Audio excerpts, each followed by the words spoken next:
Welcome to the Food Junkies Podcast. Here, we aim to bring you the experience, strength, and hope of professionals working on the front lines in the field of food addiction. Our mission is to educate you, the listener, and increase overall awareness about food addiction as a recognized disorder. Here, we discuss all things recovery, exploring the many pathways people take towards abstinence in order to achieve a health-forward lifestyle.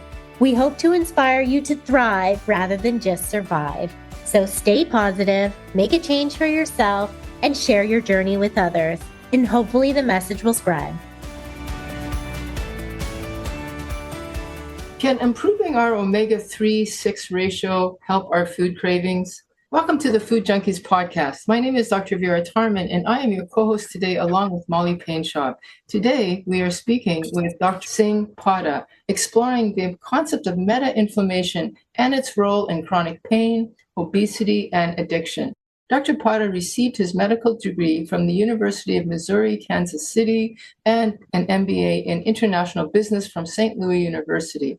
He holds board certifications in anesthesiology, interventional pain, addiction, obesity, chronic pain, and metabolic health.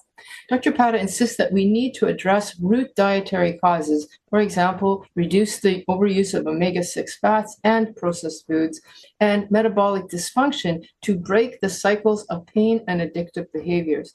He believes that a sound nutritional approach can be more effective than medication in successfully treating chronic pain and addiction. Welcome, Dr. Padda. Thanks for having me. I appreciate it. Thank you. We always like to start with the personal first. How did you get interested in the field of chronic pain and addiction? What was your aha moment about the concept of metainflammation and its role in chronic pain and addiction? So I took a very circuitous route, and I'm going to give you some background that you may not want to know, but I think it's very formative for where I ended up. And then it makes sense. So I didn't start my world thinking to myself, oh, I'm going to treat addiction. I started my world living in India, and we lived in a time when India had just separated from Pakistan. I know this goes back a distance, but it makes sense in a second. Oh, it's all very interesting. Go ahead. And India was experimenting with communism. And my first language was Russian. That's what I spoke, Russian and Punjabi. And then I learned English when I came to the US. My father's a physician. My mother he's a physicist. And my mother's a mathematician. And they left India because it was a dangerous place and they didn't want to be in a communist country. We came to the US and I was very hyperactive. In India, I had been allowed to do really stupid things, throw rocks at crows, run around like a banshee and cause mischief. In the US, I had to learn to be very well controlled. But I had really good nutrition. And so I had just a ton of energy, muscle mass, and a fair amount of intelligence, but terrible just inquisitiveness. And so that's what I start with. And so I ended up going to medical school very early. But I was so much into understanding the capital system here that I had started a business when I was 14 years old. And by the time I went to medical school, which was when I was 16 or 17, I was 17 when I got to medical school. I graduated when I was 21, 22. It was very early. I blew through it. And I was so stupidly wanting to do everything. I went into general surgery, trauma surgery.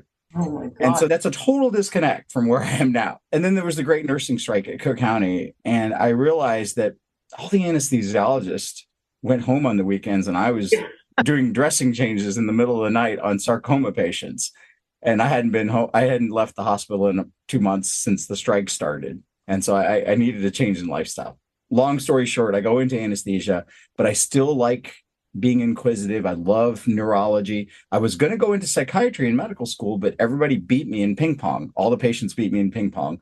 So I couldn't really do that. So here I am learning anesthesia and have a procedural background, but very inquisitive and have this thirst for knowledge outside of just medicine. I want to learn everything I can. And I'm young.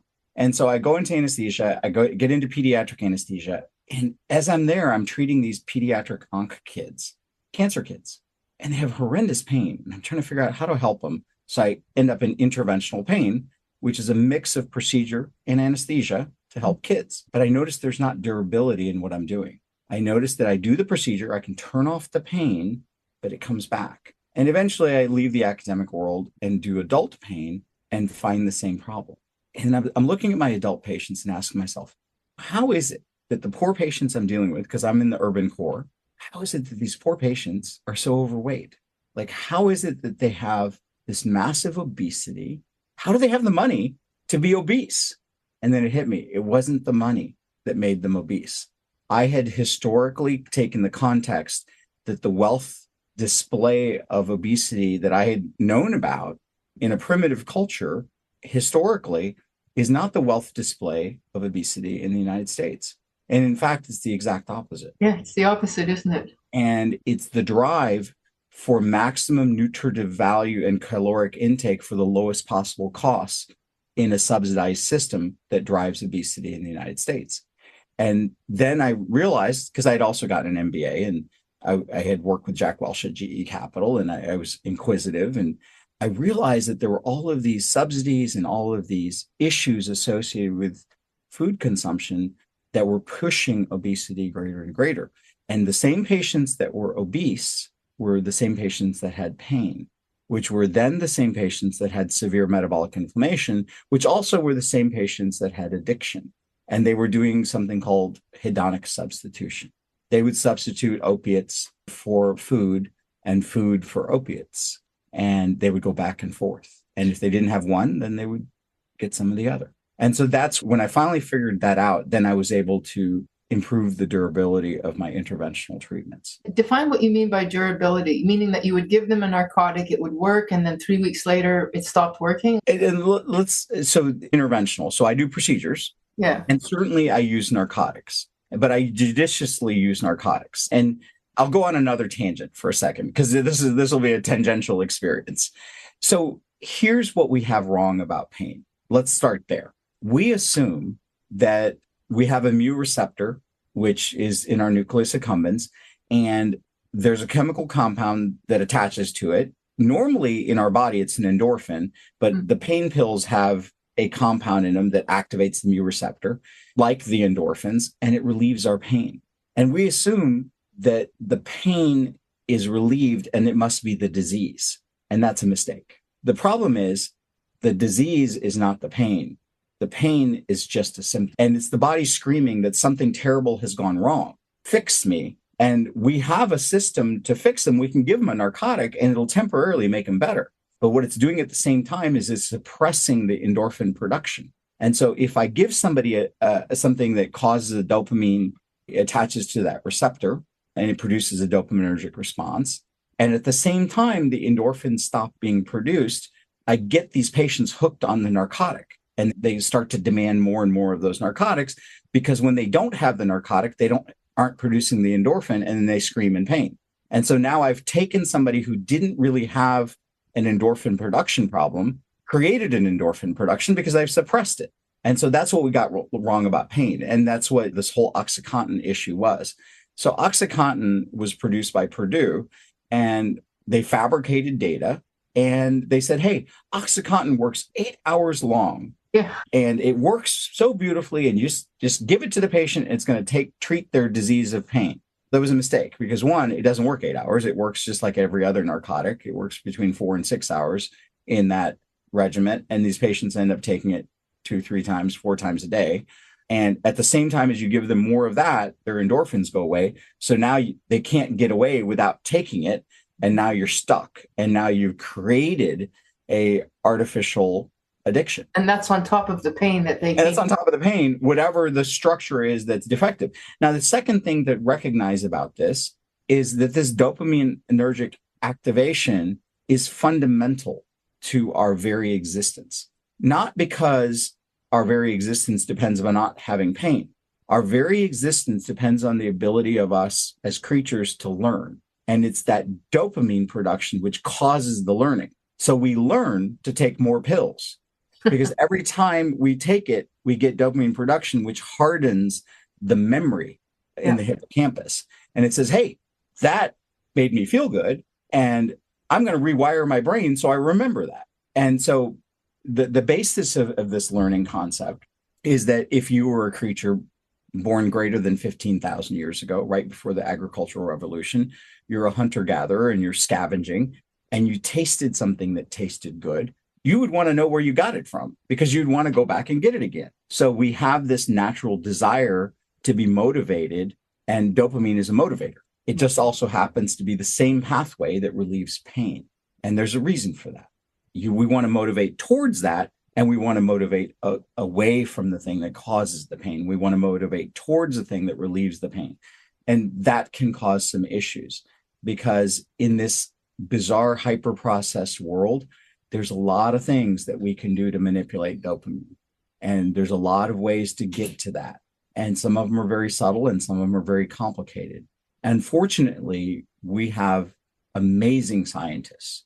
We have amazing scientists that were in the field of cigarettes. And when cigarettes were taken away from the American population, all of those scientists moved to the food world. Yes. And they took all of their information and technology on how to make things more addictive and more desirous to the food world. Unfortunately, taking it to the food world promoted addiction of food because it's hard to get addicted to food if it's in its natural state. But it's real easy to get addicted to food if I screw with what's in the food and how you sensitize to it and what you're looking at and how you're tasting it and what you're tasting. So long story short, we got pain management wrong. Durability specifically means something else, though. Durability. So that's the concept of medication. Durability means I do an injection. I get to the nerve that's causing the problem. I put local anesthetic on it. I may even dilate the area, and I may even reduce the scarring, and I may even treat the problem, and the patient gets better. But then a few months later, they get worse again. And durability is, why didn't that thing last? I got to the right structure, and anatomically, the patient looks better there. Why didn't the thing last? There's reasons for that. Yeah, this is the bane of family medicine, internal medicine is we did it, and then it stops working. It stops working. And that's because nerves are very smart. And nerves reprogram. And receptors reprogram. And the more you give of a drug, it's, for example, when you give somebody a tricyclic antidepressant, or you give them an SSRI, or you give them a benzodiazepine, the receptors change. The colligative nature, the number of receptors immediately change. And so there's a balancing act that happens within 28 to 30 days of receptor exposure. You're talking tolerance or homeostatic response. Yeah, exactly. That's one factor. And then in the pain world, though, there's another factor. Not only are you dealing with the receptors changing, you're dealing with an instability of the neuron itself. You're dealing with neuronal instability, and you're dealing with excitotoxic events and glutaminergic events. So we have two systems, essentially. We have a sympathetic system and we have a parasympathetic system, which is our primal gut. Yeah. And when we are in sympathetic overload, we're not in a relaxed phase. We're in an excitatory phase. And it's a glutamate type derivative. When we're in a relaxed state, which is more of a GABAergic state or a glycine state, those are inhibitory. And the more glutamate we have, the more neurotoxicity we have, the more nerve damage we're sustaining, the more GABA that we have, the calmer our brain is, the more likely we are to go to sleep, the more likely we are to stay calm. And the more likely we have less pain. And the more likely we have less pain. Yeah. And so it's that balancing act. And that's not the only part of it. There's a whole host of other things. So you think that those nerves have learned that to continue to follow a neurotoxic pathway? Yeah, because we keep feeding it neurotoxic events. If we keep feeding the drugs, they cause the neurotoxicity. And we keep feeding and we feed it through the food that we're eating. Yeah. Chinese food is replete with all kinds of glutamate compounds. We don't make enough GABA anymore. And that's the thing that allows us to sleep at night. It's the thing that calms our vagal nerve down. The vagus nerve is one of the longest nerves in our body. Let me stop you there. What do you mean we don't make enough GABA anymore? Because of our foods, we're not making our own natural GABA? Yeah, we don't. Because what happens is our gut microbiome gets destroyed. And this gets into a huge picture of lifestyle. So I certainly completely espouse a low-carb lifestyle. But I think it's way more than that. It's the concept of the Mediterranean diet. It's not the diet by itself. It's all of the things associated with the diet. So it's not just the fact that they eat some fish. It's not just the fact that they eat some nuts. And it's not the fact that certain days of the year they don't eat meat. They don't eat anything. And yet, if you look at the people in the Mediterranean, they smoke and they drink.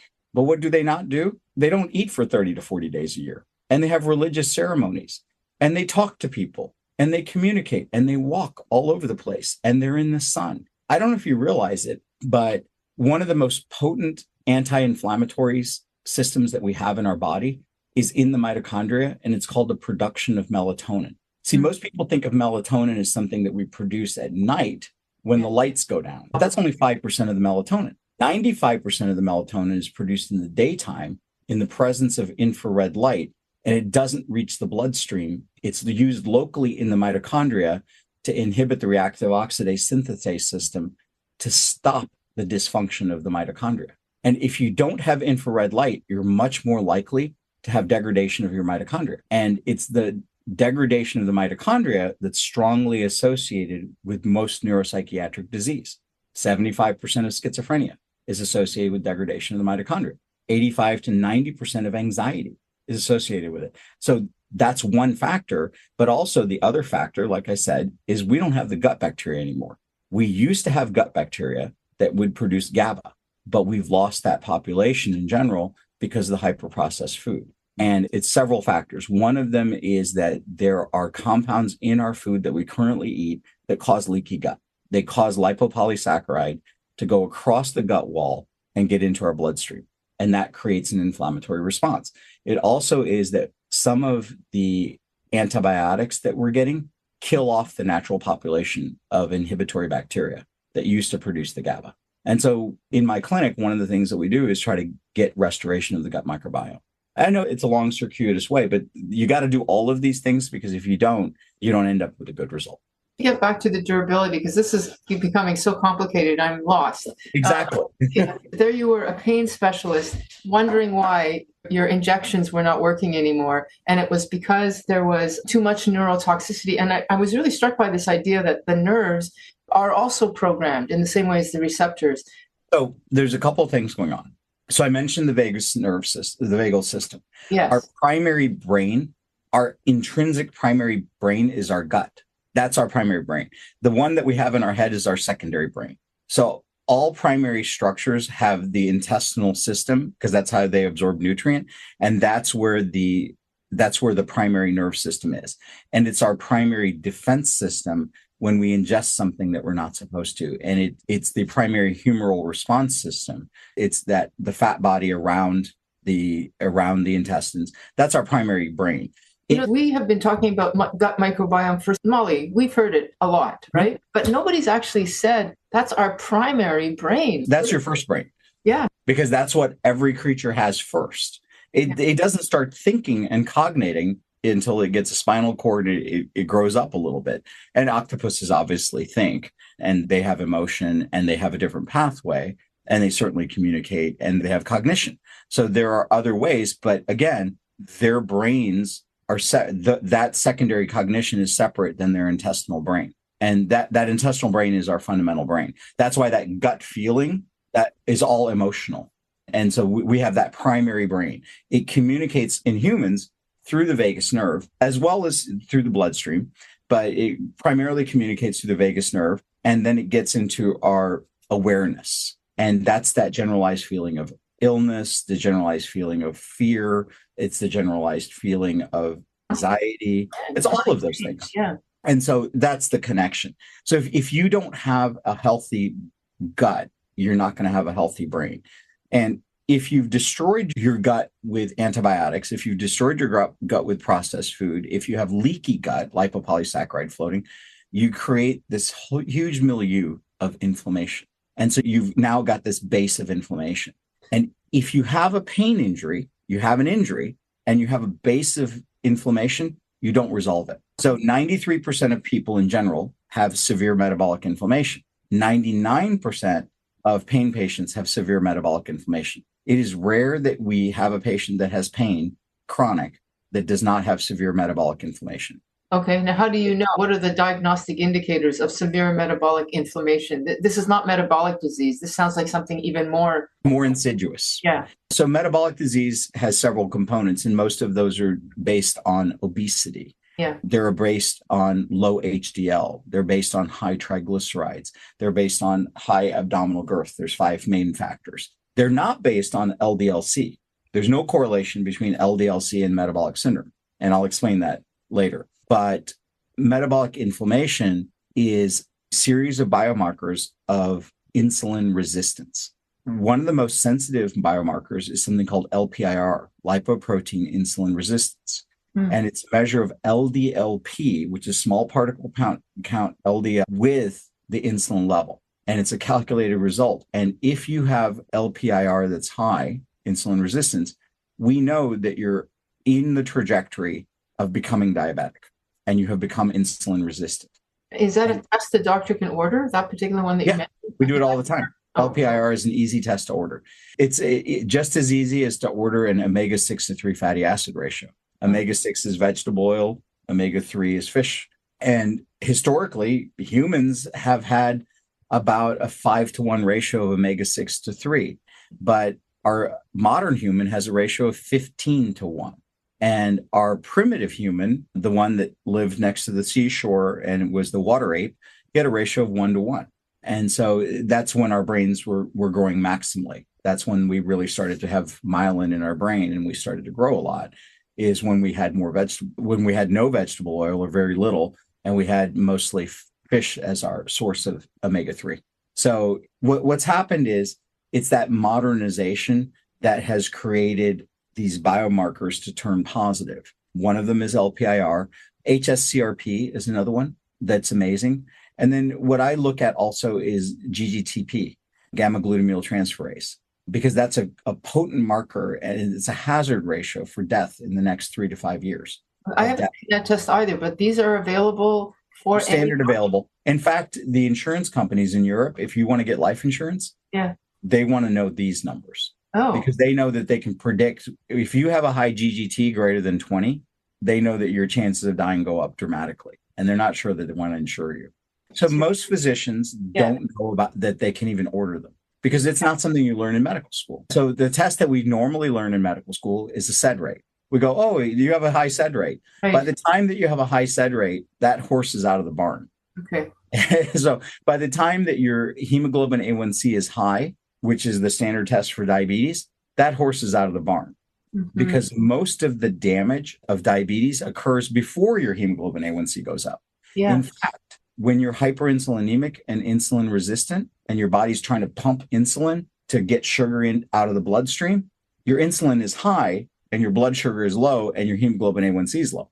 It underestimates diabetes by 75%. So if you have somebody that comes in and their hemoglobin A1C is 4.5 and they have all of the signs of prediabetes and they have acanthosis nigricans, they have visceral adiposity, and they have all of these other symptoms, it's likely that it's part of the Kraft test. It just means that their insulin is high and they haven't had beta cell fatigue.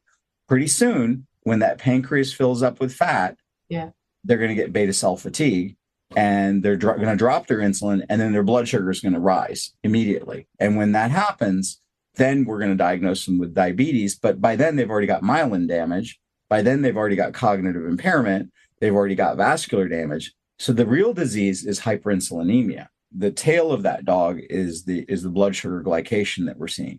Yeah. And you're saying actually the real disease is this chronic inflammation. Right. So you'll see this a lot even in skinny fat. You'll see this a lot in Asians where they start to get lipid infiltration in their liver and they get lipid infiltration in their pancreas and their hemoglobin A1C at first is pretty normal. And then it doesn't really go up till later. And then when it goes up fast and that's the disease. But that primary issue is to get that insulin down. And so that's when I figured that out and I realized, hey, I can't rely on hemoglobin A1C as a marker of metabolic inflammation. I can't rely on it even as a marker of diabetes. Then I had to relearn my physiology and had to back into it again. So your concept of metainflammation, you haven't used that word, but that's what you're talking about. That's what it is, metainflammation. Is that did you come up with that? This is your synthesis of what you've talked about right now? No, there's actually well-published studies on it. And I thought I was real proud of it because I own the website MetaInflammation or Metaflation. but I didn't come up with it. There are people that actually know what they're doing, that are like research scientists that spend their whole lives working on liver cultures and on pancreas cultures, understanding it. I'm more of a translational person, that I take that science and then back into it, applying it to my population of humans. Well, when you're working on rats. Yeah, exactly. You're clinically applying it. When you're talking about mitochondria, of course, I think about Chris Palmer. Yes, exactly. On mitochondrial dysfunction as being essentially the explanation to everything. And it sounds to me like you're on the same page as him. I think so. I think that the mitochondrial dysfunction is unrecognized. And if you don't fix that first, you're in trouble. So it's to the point where we have so many chemical compounds that are just floating around that we're environmentally exposed to, that are making our mitochondria dysfunctional. And what we exist in is either a glycolytic phase, where we're using glucose as energy without the mitochondria, which is the Warburg effect, which is the pro-cancer effect, and it's really drives M1 macrophage formation. Or we are in an oxidative phosphorylation phase, which we primarily use fat, and we go to an M2 macrophage, which is a pro-resolving macrophage. It's an inhibitory macrophage that calms your inflammatory system down. You exist either M1 or M2 predominant. And the more sugar burner you are, the more glycolysis that you have, the less mitochondrial fatty acid metabolism that you have, the more M1 you have, the more inflammation you have. And so it's that balancing act between M1 and M2. And it doesn't just exist in the macrophage, it exists in the glial cells in the brain. What happens in your first brain happens in your second brain. So if I eat a bunch of lectins, or if I eat glyphosate, or give us examples of foods that have those in them. Products, wheat products, corn products. If I eat a bunch of hyper-processed manufactured food that has, for example, gluten in it, gluten and gliadin, that's a classic. If I eat a bunch of gluten, it makes my gut leaky because the zonules between the cells break apart, and it allows stuff from my intestine to float right through between those zonules and put fecal material into my bloodstream, which of course is going to activate my macrophages. Well, it doesn't just do it there. At the same time as it does that, the vagus nerve sends a signal to my brain, and it opens up those tight blood-brain barriers completely. And at the same time, the systemic effect activates my glial cells, and I get lymphatic congestion in my head. I start to get congested, and I don't pour out. I'm not able to empty the lymphatics of my head, and it's neurotoxic.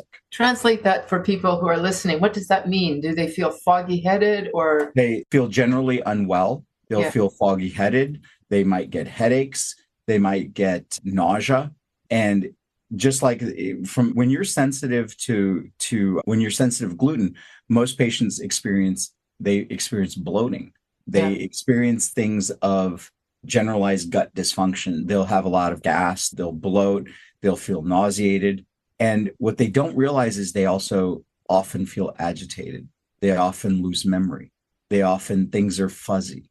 And until you point that out to them, and they're not aware of that. And typically, these are the same patients that are eating a large meal at the end of the day and then scarfing a couple of pieces of bread. And then they know that they're a little sensitive to it, but they wonder why they're not sleeping at night. And it's the same patient that's not sleeping at night that destroys their hormone production. And they don't get that LH pulsatile release, and their testosterone's dropping. And then their zygoma is going away, and they're losing their muscle mass. So all of these things that I'm describing, it's a complex adaptive system. It's all interconnected. Every one of these things, you could start at any one of these points and pull the string, and we'd end up with a very degraded system because it's so complex. When I was in medical school, I learned that glial cells were like supposedly supporting structure of the brain. Yeah, the glial cells are your primary defense mechanism for infection. They're also your primary scavenging mechanism, so that you can reformat your brain. And they allow you to brain tissue, and they allow the dendrites, the connections between neurons, to be cut, and they allow rewiring. Without these, you get tangles, you get just garbage, you get scarring, and you have to have a healthy glial population.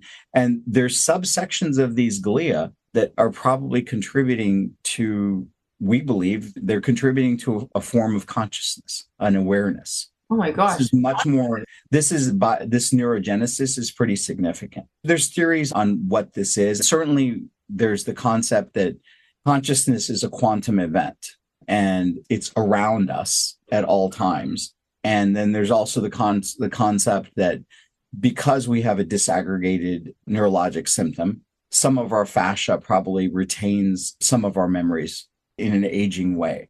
And that's why sometimes when you push on trigger points in people on their fascia, they have acute symptom recurrence, especially PTSD patients. And so there's a connection. We just don't know exactly what it is. But even cardiac tissue has memory. And we can prove that when we look at patients who have had cardiac transplantation. And you take the heart of one person who's died and you put it in another person, and they seem to retain some of the memories of the first person. Memories, like I remember walking my dog, or are you talking about memories of chest pain? Like No, memories of people that they've never met. Oh my God. So there's some connections there that we're not quite sure of. So when we do those transplants, that's tissue transplantation. And so is that memory retained in the fascia? Is that memory retained in that nerve cell? We're not really sure, but there is some sort of quantum transfer that occurs. And that's a lot of the twin studies. When you poke at a twin over here and you injure them, then the twin over there becomes cognitively aware of it, but not exactly sure what happened, but knows that something's happened. A lot of death issues and reports about a twin dying here and then the pain of the death being over there, all the way across the world at the same exact moment. And that's not meant to say that it's a voodoo concept, but there's some form of entanglement that we're not 100% sure how it works. It makes me think about the whole area of psychedelics now, and how is that operating on this meta-inflammation that you're talking about? Because there's a change of consciousness that's happening. Yeah. And so, for example, ketamine that's actually been studied quite a bit, and it's a psychedelic, but it's also an anesthetic agent. Yes.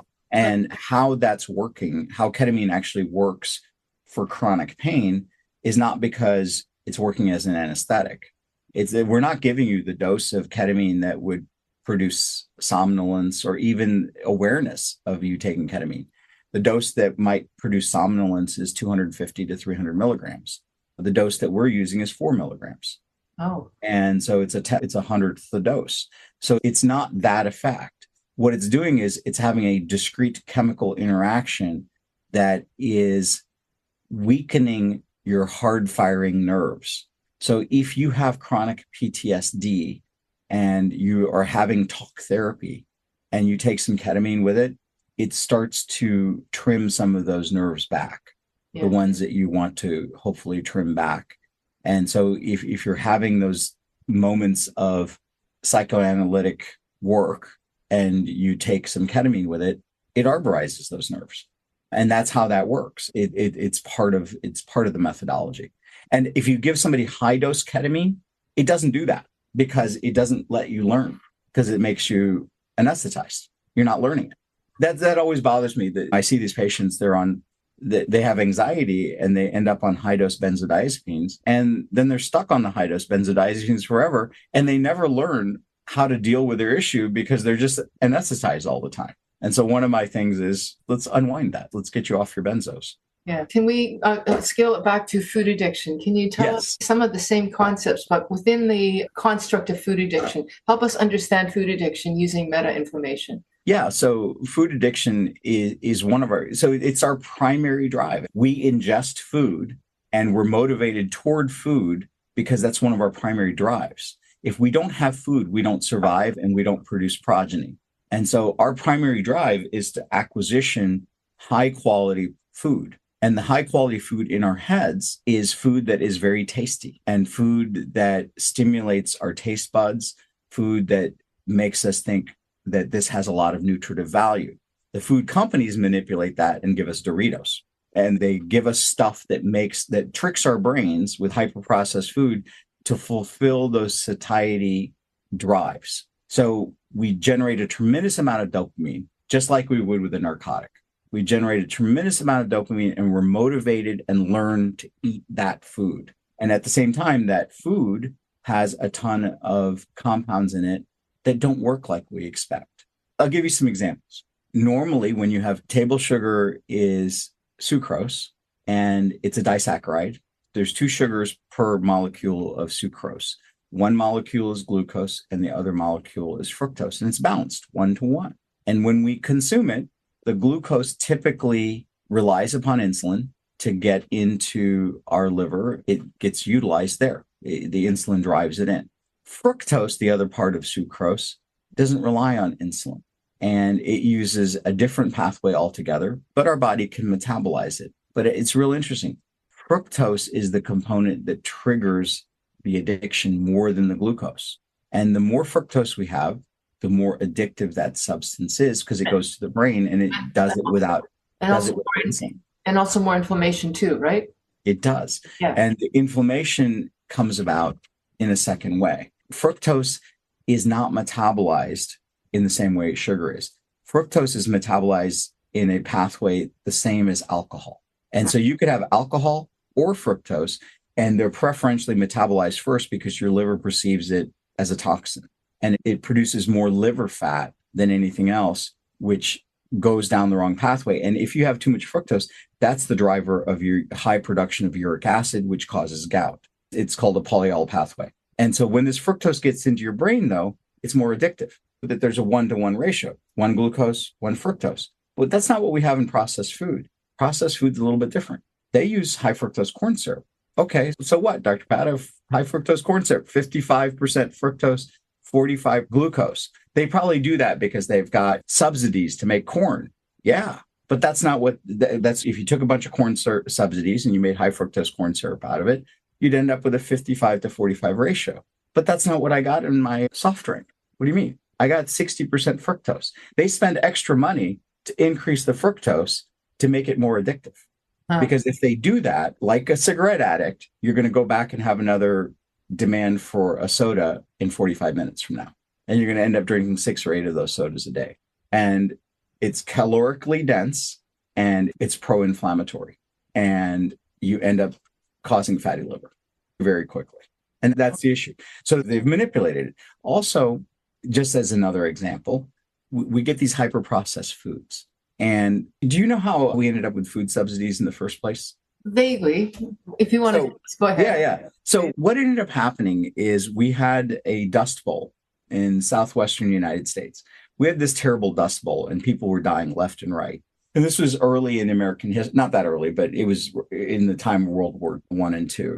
And we had this dust bowl, and Oklahoma had been settled, and we had areas in the desert Southwest that were very productive, but we had a terrible series of droughts, and the farmland went to crap. And the U.S. was a feeble nation. We didn't know if we were going to survive or not. And we had a lot of concerns that our population was too weak.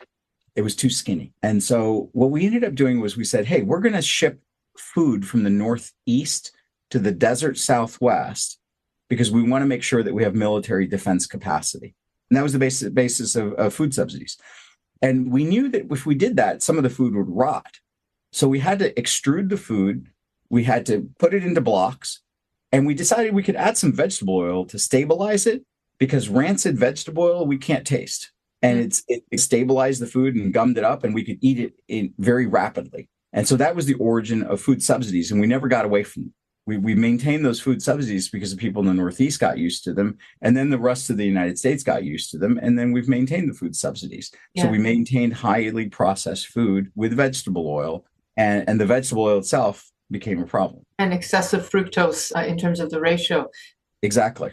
Yeah, eating fruit, a lot of fruit, because it's the 1-to-1, it's still okay, but unless you're diabetic. But it's the fact that it's higher fructose, that's what's causing the problem. It's overtaxing that secondary system. It's overtaxing us, but remember, a lot of my patients are doing hedonic substitution. So they will eat so much fruit. Yes. That's all they'll eat because it tastes so good because they're dopamine driven.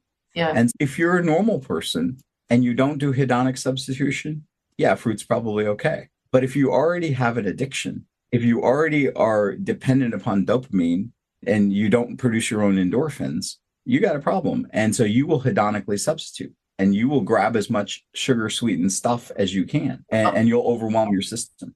Okay, so you've essentially said there's these two systems. I would like you to elaborate further on the food addiction angle, because this meta-inflammation is more than just metabolic disease. In our food addiction community, we get the piece, we get the metabolic piece, but you've exploded that whole concept. Yeah, so you're activating all of your immune system. So your primary defense. So let's say that I'm a creature and I pick up something. And I'm a rudimentary creature. I'm not too smart. I'm like a slug that's wandering around. And I pick up something and I eat it.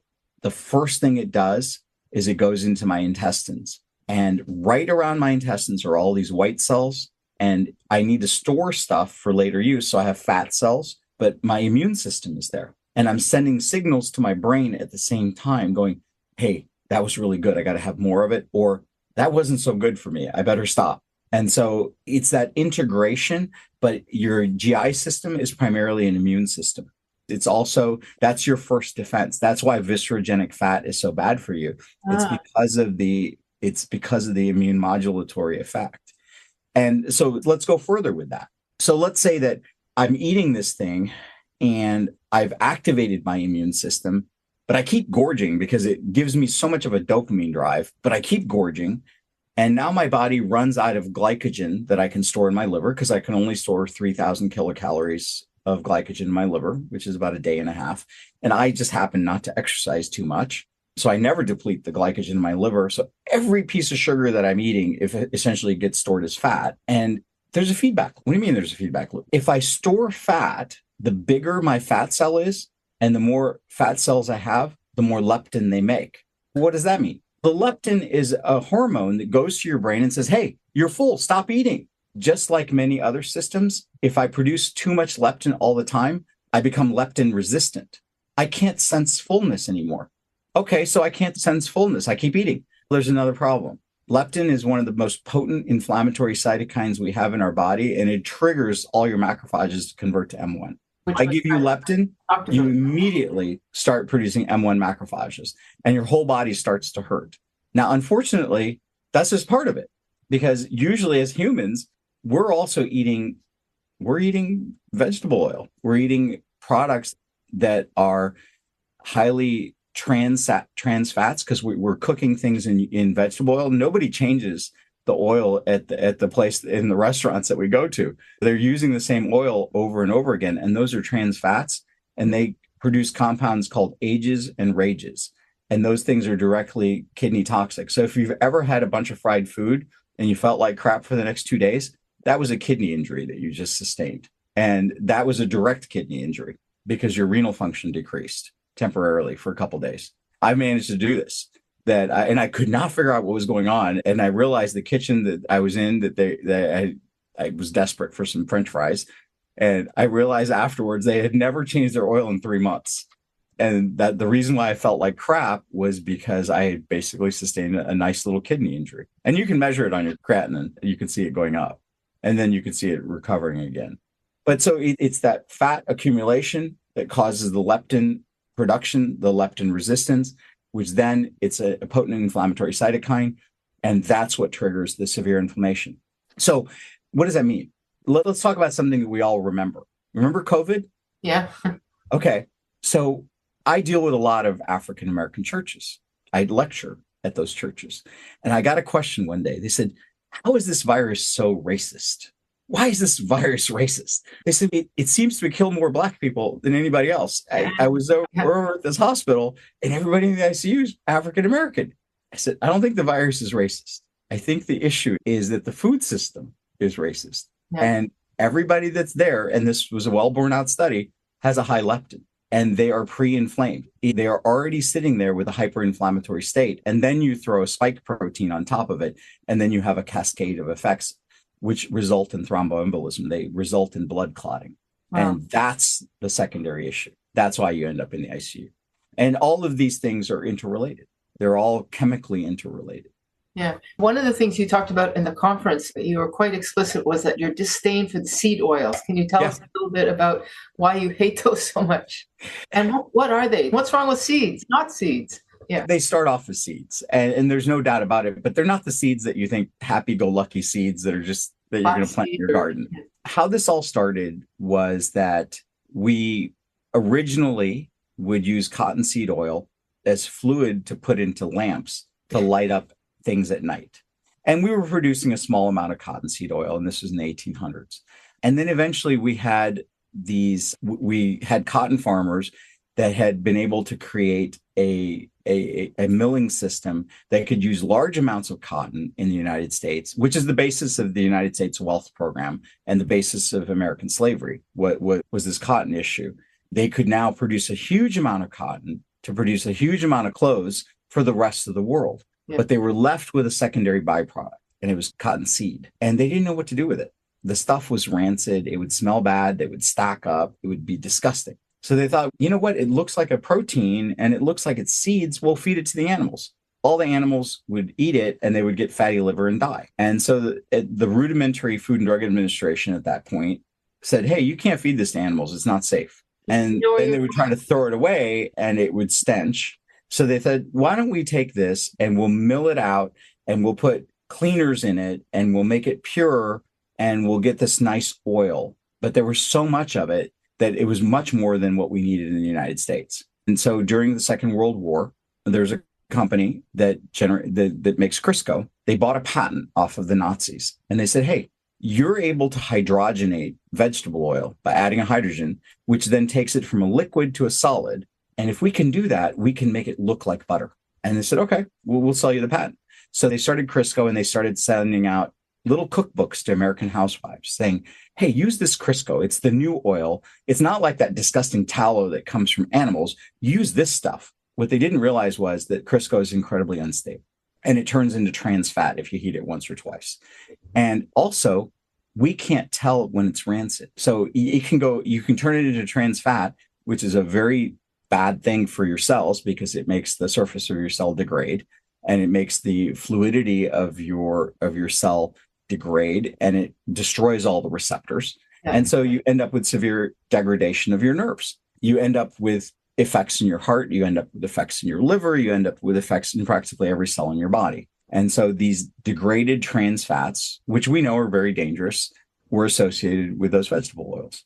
Lo and behold, over time, other people started to use oils other than cottonseed. And so there's a plant called the rapeseed, which is out of Canada. Yeah. But it was really hard to market rapeseed oil to American housewives. So we changed its name to canola oil because that's much more palatable for the community. And so if you started to look at the consumption of canola oil and you looked at the consumption of vegetable oils, there's a very strong correlation between its increased use and the beginning of our obesity. And our Food and Drug Administration and the American Heart Association started to push the use of these oils. And there's good documentation that they got a nice little payment to push the use of these oils and gave them the Heart Healthy certification. Yeah. And so now we got these trans fats. What do they do? Why is this so bad? One, they degrade the neurons, and that's not healthy, as opposed to omega-3. Omega-3 fish oil does not degrade the neurons. They maintain the fluidity of the cell surface, and they allow the receptors to work. So that's one factor. But there's other factors.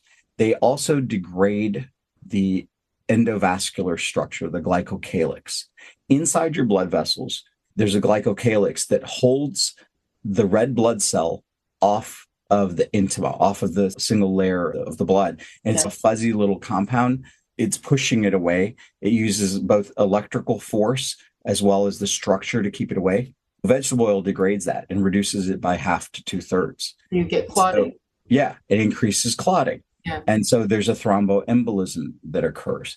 Right. And at the same time, it decreases the production of nitric oxide. When the red blood cell touches that glycocalyx, there's a natural production of nitric oxide. Nitric oxide is the thing that allows you to get an erection.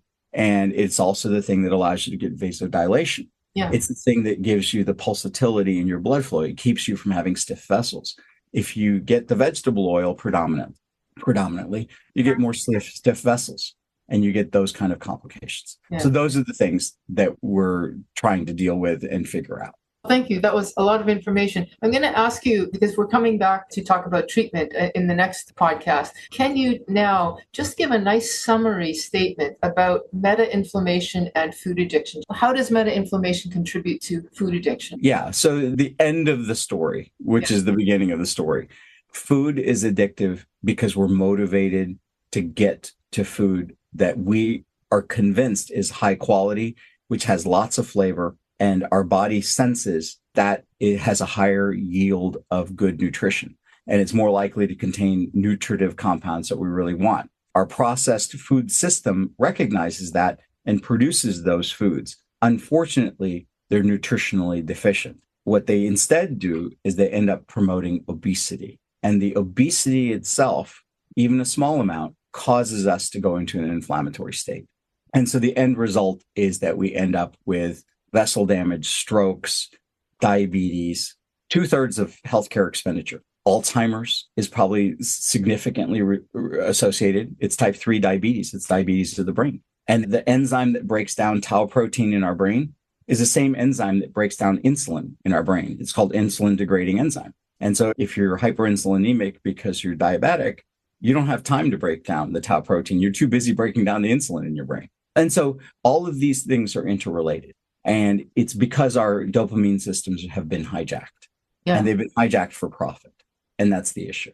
Thank you. That was a great summation of the problem. And so the next podcast, we're going to look at the solution, which presumably will be to resolve this inflammation by stopping that food. But more to come. Absolutely. Thank you so much for your time and explaining this part of it for us. All right. Thank you. I'm sorry I made it so complicated. You've made it fascinating. Thanks for joining us this week on Food Junkies Recovery from Food Addiction. Make sure to join our Facebook group, Sugar Free for Life Support Group, I'm Sweet Enough. Molly and Clarissa are food addiction professionals who offer one-to-one counseling and group coaching through Sweet Sobriety. Please subscribe to our show so you never miss an episode. While you're at it, if you found value in today's episode, we'd appreciate you leaving us a review on your favorite platform. Your feedback helps grow our show and allows us to reach others who need to hear this message of recovery. Don't forget to pick up a copy of Dr. Tarman's book, Food Junkies. And as Vera always says, the power is ours.